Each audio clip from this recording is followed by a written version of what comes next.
Today's lectionary reading comes from the second chapter of the book of Deuteronomy. It's a time of final preparation for the people of Israel as they will soon enter into the land that was promised to them. Give heed to the statutes and ordinances that I am teaching you to observe, Moses says. Keep them diligently. Don't add anything or take anything away.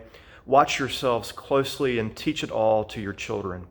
For it is by living in this way, it is by strict adherence to a tightly detailed code of ethics and responsibilities that you will show your wisdom and your discernment to the nations and the peoples. This is how they will know that you have been chosen and set apart.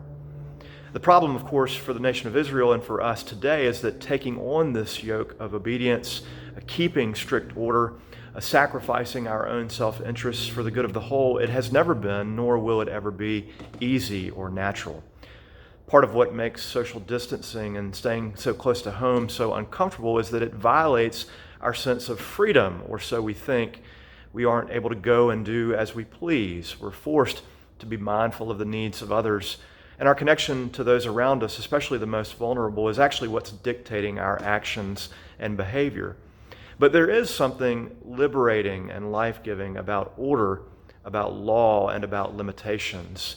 Because when we aren't able to have the thousands of things that we think we want from one day to the next, we're actually able to focus instead on the few things that we really truly need, needs that so often go unmet in the frenzy of our lives.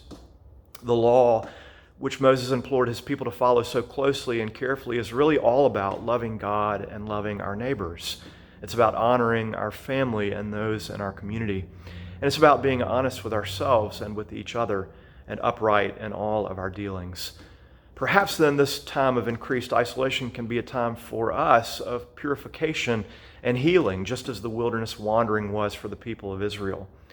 Above all else, the book of Deuteronomy insists on the enduring love of God, even through the constant infidelity and rebellion by his people. And it shows us time and time again that God's desire for us is that we become greater, healthier, stronger, more obedient people who willingly make sacrifices, people who let go and give up for the sake of the other, people who recognize their own belovedness and who show forth God's glory in the world. We will recount to generations to come the praiseworthy deeds and the power of the Lord, the psalmist wrote, and all the wonderful works he has done. May you remember and recount, stay faithful to, and share God's incredible love and power this day and always.